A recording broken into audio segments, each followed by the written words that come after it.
Less than 18 seconds. That's how long it takes two young women to scale a border Making their way fence. across the Florida Straits.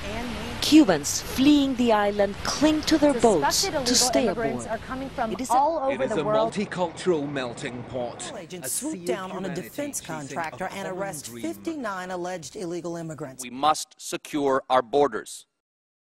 I believe as strongly as ever that we should take on illegal immigration.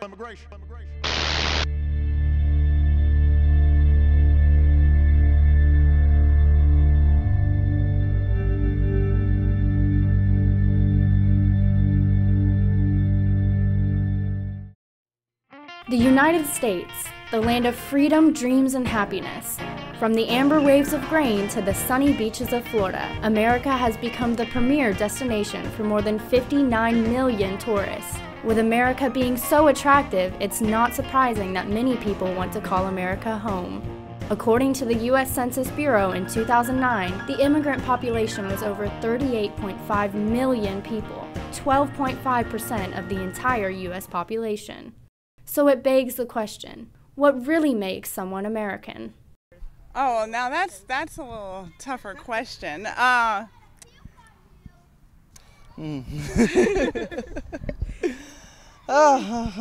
Really can't answer that question, truly. That's kind of a hard question. Someone who's willing to fight for the freedom and yet help others and be able to lead them to that freedom.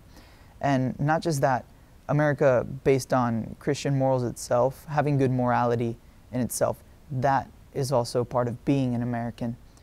My name is Osiel Molinito. I was born in Cuba, and at Cuba really, it was very different from here. In Cuba, I was raised there until I was about 6 years old, and about at the age of 6, I came here through what is the visa. Basically, you sign up for it, and they just pull your name out. Okay, hey, you get to go to America. After moving here, I really just started going to school, and it was recently that I realized that I had to become a U.S. citizen because I was a permanent resident.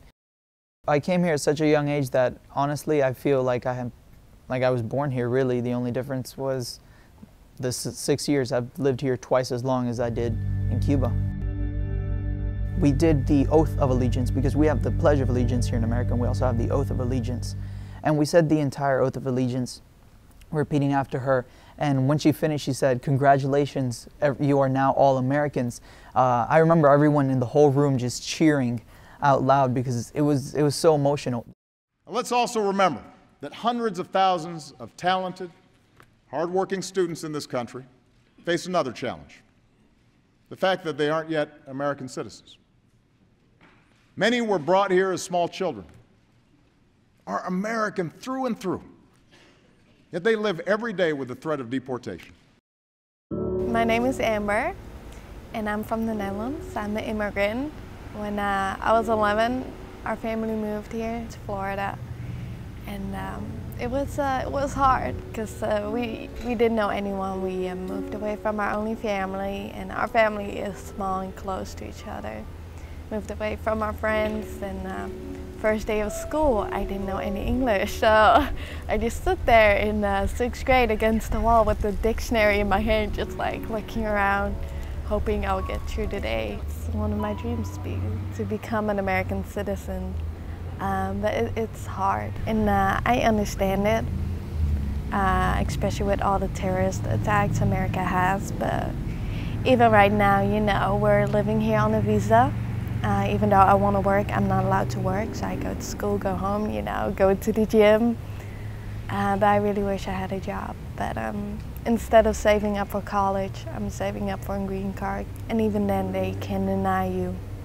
If I don't get a green card or even a student visa, I'll be deported right out of high school. I'll be deported to the Netherlands. On the visa I have now, I'm allowed here to stay to 2016. But since I can't work, there's no reason for staying here, sadly. I do feel at home here, even though I'll always be half Dutch because I grew up with the Dutch culture too. I feel this is my home.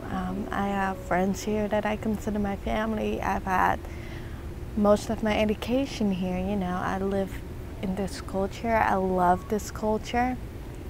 And I wouldn't want to be in any different country than this one. There are so many people that have only known America as their home, and yet because they were not born here, they cannot call themselves American.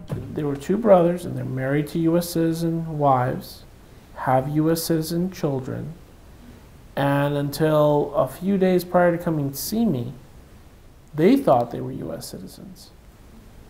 But they were not U.S. citizens. And they were in the 30s already, both with jobs and families to support and a mortgage payment to do. And it turns out that their parents were illegal in the United States. They had entered without inspection. It's a nice legal term for it. They were illegally in the United States, and their kids they thought had been born in Texas, when actually they were born in Mexico. So if citizenship goes beyond birthright, what else constitutes a reason to call yourself American? Loving the country and not necessarily like being born here. Paying taxes, obviously, is a big part of it. And I don't know how you live in the dream of being able to do what you want. Willing to do what you need to do for your country as a whole. Dedication and loyalty to his country and willingness to serve and give and abide by the laws of the land and do what's right. Anyone that's loyal to America, I guess, is an American to me.